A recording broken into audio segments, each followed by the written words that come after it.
m'appelle Youssouf Mohamed Kassim, je suis médecin de formation. J'ai travaillé à l'hôpital de Mitsamiouli. Actuellement, je suis en France pour une formation en maladies infectieuses et tropicales que j'ai fini. Et je travaille à l'hôpital Jean Verdier depuis l'année dernière.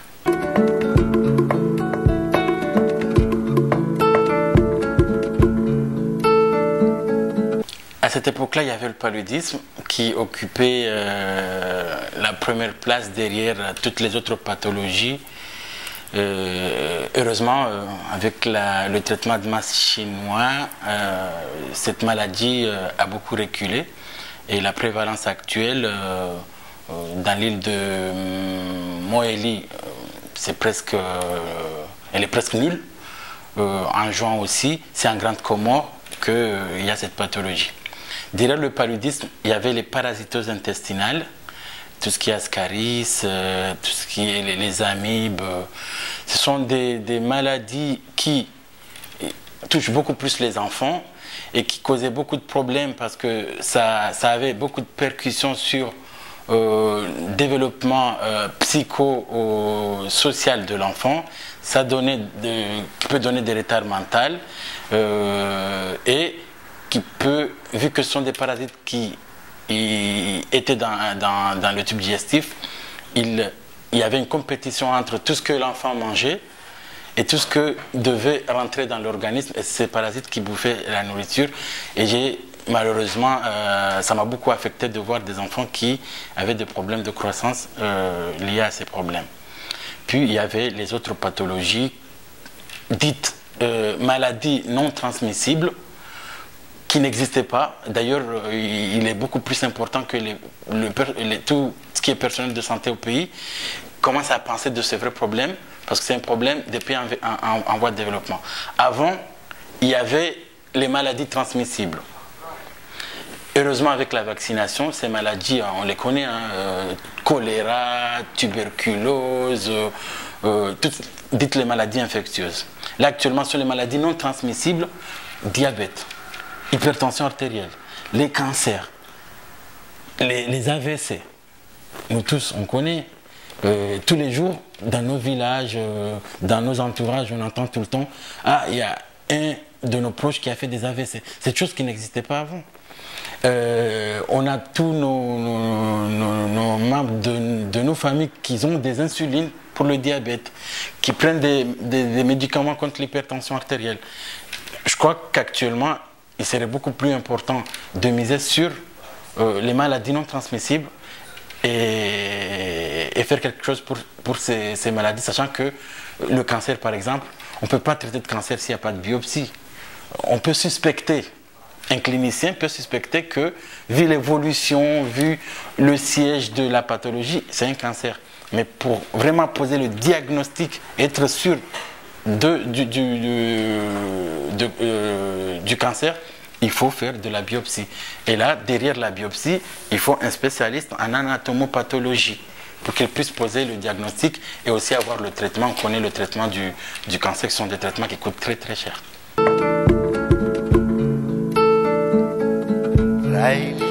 Et oui, je dirais, bon, moi je travaillais là-bas en 2011-12. Cette époque-là, il n'y avait pas de patho-gastro-entérologue, il n'y avait pas la chirurgie, par exemple la chirurgie cardiaque, la chirurgie vasculaire, l'urologie. Il y avait des chirurgiens généraux qui faisaient tout, ce qu'on pourrait comprendre. Mais ne pas dire que je fais de l'urologie alors que je suis traumatologue, je traite que les os par exemple. C'est vrai, toute spécialité, c'est un peu comme la médecine générale. On fait un peu de généralité, mais ça ne fait pas du médecin un spécialiste en tout. Il y a la pneumo, quoique il y avait un pneumo qui était à Mayotte. Il y a la radiosomie qui est partie aussi à Mayotte. Ce qui fait que, bon, il y a beaucoup de spécialistes. On a la réanimation, l'anesthésie réanimation. Notre seul réanimateur, on le connaît, hein, c'est le médecin du président. Ce qui fait que ce sont des spécialités qui, pour évoluer le pays, on est obligé de les faire. Parce que le pays ne peut pas évoluer. Sinon, on va référer nos patients à Madagascar, Mayotte, Réunion, Maurice. Et c'est une hémorragie de notre économie, hein. On sait très très bien, c'est un peu comme l'éducation.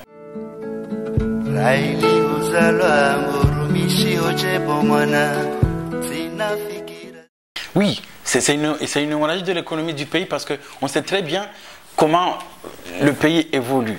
C'est que nous qui sommes ici, nous travaillons pour ceux qui sont au Comores, c'est comme ça.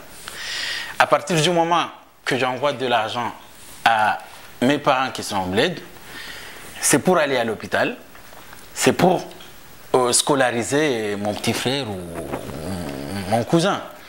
Et la scolarité post-bac, une très grande majorité, c'est à l'extérieur du pays. C'est au Maroc, c'est au Sénégal, c'est en France.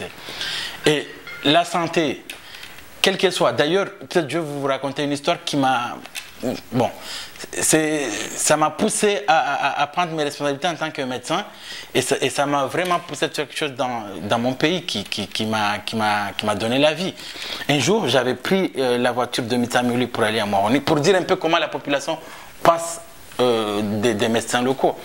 Et il y a un couple peut-être qui est parti à Madagascar pour se faire soigner et la personne disait que quand il est allé à Madagascar, on lui a donné un médicament juste pour vomir et enlever tous les médicaments qu'on lui a donnés au Comores.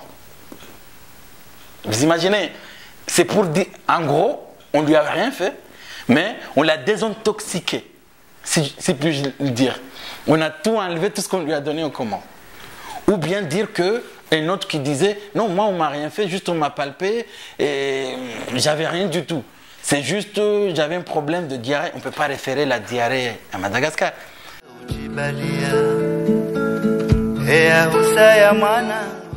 D'ailleurs, j'avais pris le moyen de transport avec tout le monde, mais j'avais pas ce courage de dire que moi je suis médecin, moi aussi.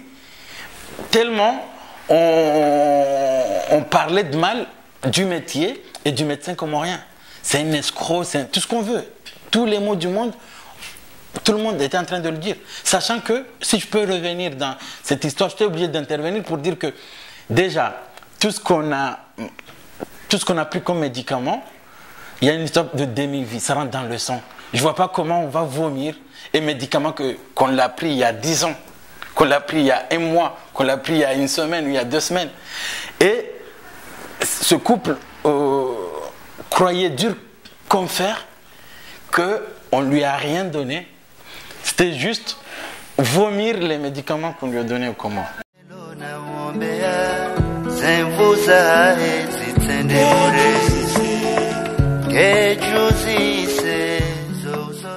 Oui, il y a l'ignorance, il y a le problème de confiance, parce que le problème de la santé, le peu que je peux dire, vu l'expérience que j'ai eue, parce que j'ai été formé au Maroc, puis les Comores, puis en France. Parce que c'est un pays sous-développé, en voie de développement, un pays développé. Moi, ce que j'ai vu aux Comores, c'est vrai, on a beau dire qu'on a un problème de plateau technique. En gros, on n'a pas les IRM, les radios, tout ce qui est laboratoire d'analyse médicale. C'est vrai, on n'en a pas ça, et ce n'est pas une histoire d'aujourd'hui ou de demain.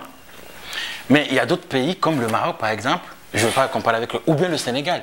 Vous connaissez très bien le Sénégal. Ce pays entre les deux. Je crois le vrai problème, en commençant par la formation. Il y a de l'incompétence derrière. Je ne dis pas que mes confrères sont incompétents, mais on ne maîtrise pas beaucoup de choses. Et ça, ce n'est pas seulement aux Comores, même en France. J'ai vu, il y a des collègues ici qui posent un mauvais diagnostic et qu'après, ils se rattrapent. Ce n'est pas un problème. Mais le problème, c'est quoi? C'est qu'aux Comores, et c'est parmi les problèmes que j'ai eus, il n'y a pas une concertation entre les collègues. Et ça, c'est grave comme problème. Parce que ce que je connais, je ne le partage pas avec mon frère collègue qui est à Mbéni, par exemple, ou qui est à l'hôpital El Marouf. Et le ministère de la Santé, je crois qu'il serait beaucoup plus important de faire, comme on n'a pas les moyens, mais de faire ce qu'on entend par des conduites à tenir. Ça veut dire que tout patient qui va venir à l'hôpital, tel qu'on va le traiter à Mitsamuli, tel qu'on va le traiter à Moroni, tel qu'on va le traiter à Fumbuni. Ces conduites à tenir, qui devaient être affichées partout dans les murs de l'hôpital, aideraient d'autres collègues qui ne maîtrisent pas, par exemple, les procédures et la question, à fluidifier un peu la prise en charge et puis surtout harmoniser cette prise en charge. Parce que ça aussi, c'est parmi les choses qui fait à ce que au Comores, il y a un problème de confiance des patients et des praticiens. Parce qu'ils disent, moi j'étais parti chez l'autre, il m'a donné autre. Et que je suis parti chez l'autre, il m'a donné autre.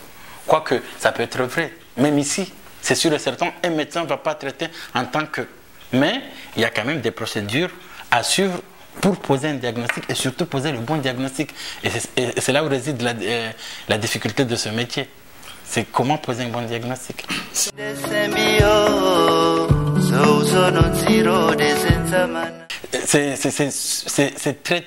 une question beaucoup plus pertinente parce que nous tous, on a vécu tout ça, Comores Kafa microbe. C'est très très bien. D'ailleurs, j'ai même vu, quand j'étais, bon, avant d'aller me former en médecine, j'ai vu même des gens qui mangent de la terre, quoi. Bon, pas manger de la terre, mais à partir du moment qu'on a de la terre dans la main et qu'on prend à manger, là, je ne vois pas quelle intelligence a expliqué la personne qu'on est en train de manger ce qui est au niveau de la main. C'est clair. On le mange et on dit, ah, de toute façon, je suis en train de manger, je ne vais pas mourir, c'est sûr et certain. Il n'y a pas d'études, on n'a pas assez d'études épidémiologiques, ou bien même, ne serait-ce que savoir qui est mort de quoi. De la médecine, bon, pas seulement légale, oui, oui, c'est de la médecine légale.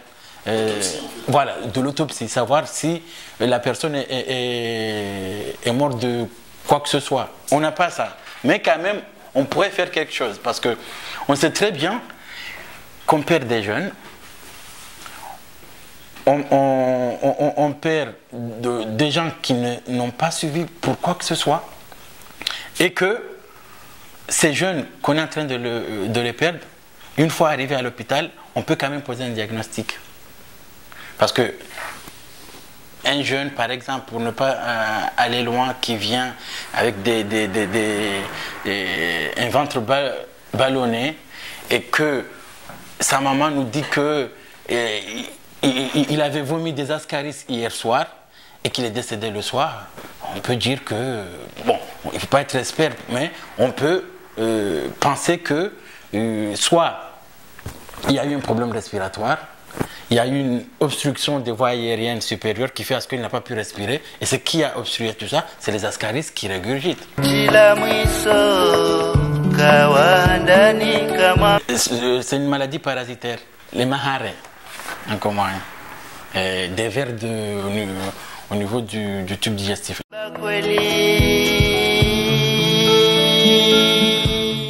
Amibes, c'est d'autres parasites qui peuvent donner des complications au niveau du foie, même au niveau du cerveau. Mais les ascaris, il y a au mahare, c'est les vers. Et là, on peut poser un diagnostic, sachant que le traitement des parasitoses intestinales, c'est rien du tout. C'est du Vermox. D'ailleurs, dans les pays en voie de développement, c'est un traitement systématique à l'école. Au Sénégal, j'en suis sûr et certains le font. Avant de rentrer en primaire, bon, tous les enfants prennent leur Vermox. Bon, c'est ça, c'est pour lutter contre cette maladie. Et que cette prévention, il faudrait revenir sur le lavage des mains, l'hygiène alimentaire et l'hygiène corporelle. On disait tout le temps que vaut mieux prévenir que guérir. Actuellement, même les pays développés, en gros, on n'entend pas à ce qu'on soit malade pour aller consulter.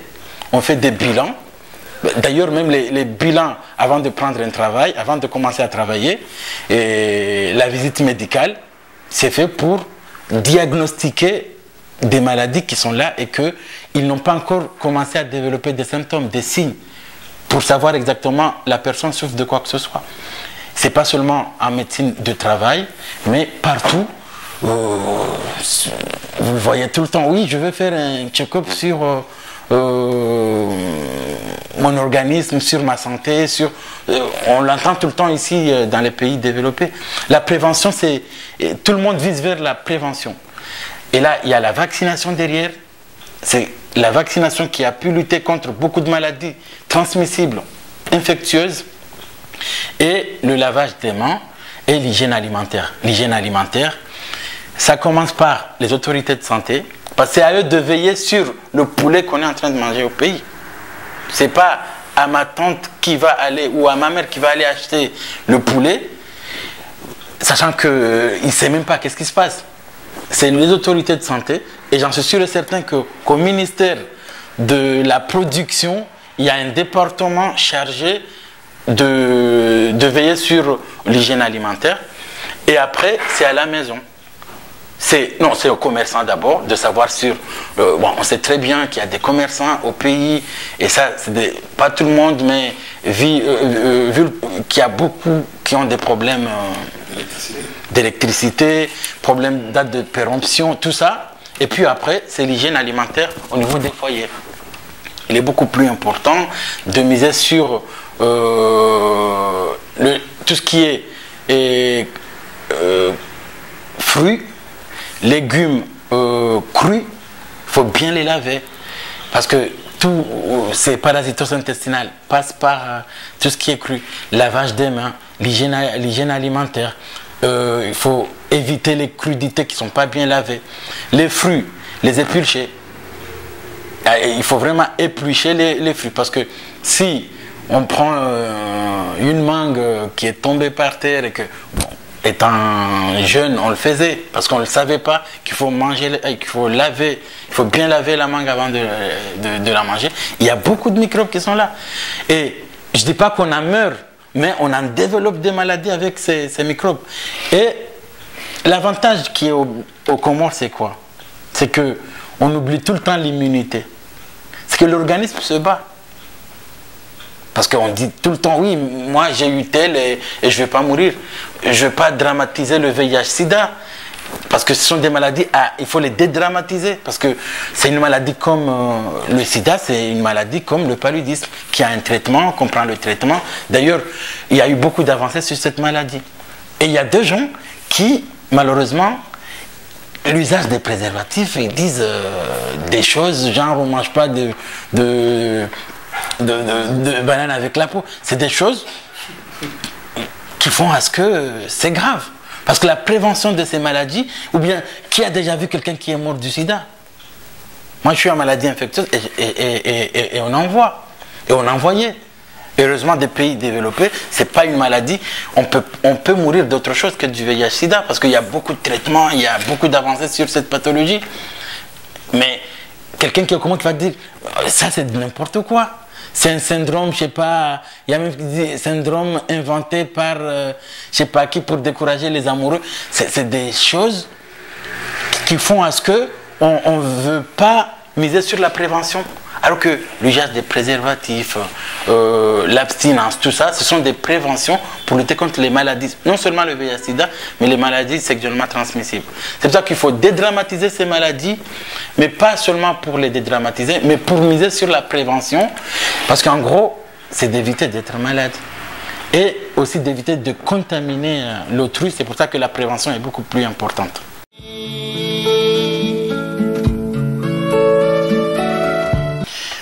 Vous savez très bien que chaque pays a ce qu'on entend par la pyramide du système de santé. Bon, on connaît les pyramides. Ça commence par le centre hospitalier de référence. Là, au Comores, on va parler du centre hospitalier national El Marouf. Et en passant du plus haut niveau vers le bas jusqu'au système de santé de base, système de soins. D'ailleurs, dans d'autres pays, ils commencent à valoriser la médecine traditionnelle. Pour que ça soit... Là, je reviens sur centre hospitalier national, centre hospitalier médico-chirurgical provincial et le centre de santé district et finir par les dispensaires. Cette hiérarchisation de... Comment hiérarchiser le système de santé, c'est de savoir à quel niveau il faut traiter quelle maladie et quelles sont les conditions, justement, c'est là où j'ai parlé des conduites à tenir. Quelles sont les conditions qui font à ce que moi, qui suis dans les dispensaires, je vais référer un patient dans un centre de santé district et qu'il va le référer dans le centre de santé provincial et que lui, il va le référer au centre hospitalier El Marouf.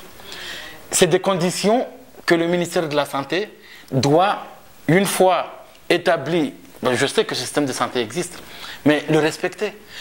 Un dispensaire ne peut pas envoyer un patient à El Marouf. L'inconvénient, c'est quoi? C'est qu'on va maximiser tous les patients à El Marouf et les praticiens, au lieu de travailler sur l'urgence absolue, ils seront là à gérer des diarrhées, des constipations, des maux de tête. Et c'est ça. Parce que gérer un système de santé, il faut aussi penser à ça. Et que les collègues qui devaient travailler à l'hôpital public et qui ne respectent pas tout ça, vous savez très bien. Peut-être, bon, ce que j'ai vu ici, peut-être ce qui serait mieux, c'est d'essayer. Mais là, on peut le faire parce qu'on a beaucoup de médecins. Il y a presque 315 médecins inscrits à l'ordre de médecin national au Comores. Il serait mieux à ce que, sachant qu'on est un petit pays, à ce qu'on essaie de voir les médecins qui veulent travailler en privé et ceux qui veulent travailler en hôpital public. Mais là, on me parlera derrière de problèmes d'arriérés des salaires. C'est tout ça qui fait à ce que peut-être les praticiens ne respectent pas. Et aussi, on ne peut jamais évoluer sans la justice. Comment un directeur d'El Marouf ne peut pas savoir que le seul cardiologue de l'hôpital n'est pas venu travailler? Vous voyez un peu, si cette justice, bon, ils ne vont pas jouer le gendarme, mais s'il n'y a pas cette justice derrière, qui fait à ce que le médecin n'est pas venu travailler aujourd'hui, il n'est pas venu travailler demain, attends, et je ne vois pas quelle intelligence à réfléchir pour savoir où est le problème. Il faut le remplacer. C'est vrai, il est le seul. Mais si le médecin préfère travailler en privé, je crois, jumeler les deux avec le problème d'arriéré de salaire, parce qu'il va dire, moi je ne viens pas parce que je ne suis pas payé. Et là, c'est un cercle vicieux, on ne pourra jamais sortir de ce problème. Je crois qu'il serait mieux à ce que, maintenant, comme il y a beaucoup de praticiens, essayer de savoir ceux qui travaillent avec l'État et ceux qui ne travaillent pas avec l'État, et ceux qui travaillent avec l'État et en privé, et qui ont des horaires à respecter. Et c'est tout. Et essayer de respecter le système de santé. Peut-être je pourrais finir votre question. Je passe des villes ou des villages, mais comment on peut comprendre un petit pays comme les Comores, un tel village à côté, d'ailleurs, même avec les problèmes de route, on a 10 minutes pour aller dans l'autre village. Et chaque village veut avoir un hôpital. Un centre de... Non, au début, des centres de santé, mais ils ont tout parce qu'il y a une définition de centre de santé. Vous ne pouvez pas avoir un centre de santé, avoir un chirurgien, avoir un bloc opératoire. Ça, ce n'est pas un centre de santé. Ça n'existe pas. Là, vous avez un centre médico-chirurgical. Est-ce que les conditions d'un centre médico-chirurgical qu'il faut avoir un médecin réanimateur, ils sont respectés? Et ça, c'est parmi les problèmes qu'il faut vraiment se poser. Comment deux villages côte à côte qui n'arrivent même pas à se dire pourquoi ne pas donner les moyens? Il y a même d'autres qui, diaspora, ils achètent des échographies mobiles, qu'on ne sait même pas comment les utiliser, les envoyer au pays, alors qu'il n'y a même pas un praticien, il n'y a même pas un radiologue qui peut utiliser ça. Et c'est deux villages côte à côte. Mais pourquoi? Parce qu'il y a ces problèmes. Ils ne veulent pas que... Bon, ils ont des problèmes de village, ils ne s'entendent même pas. Le truc, c'est quoi? C'est qu'il y aura tout ça, il n'y aura personne qui pourra les utiliser. La population ne pourra jamais en profiter. Et ce qui est marrant, c'est la personne qui est au ministère de la Santé, qui connaît l'organigramme et la hiérarchisation du système de santé, qui accepte à ce que le village tel, qui est à même pas 100 mètres de l'autre village, ils ont 2 blocs opératoires. Il n'y a même pas de chirurgien. Comment on peut comprendre ça alors que El Marouf, justement, n'a pas d'échographie? Voilà. El Marouf, l'échographie d'El Marouf ne marche pas.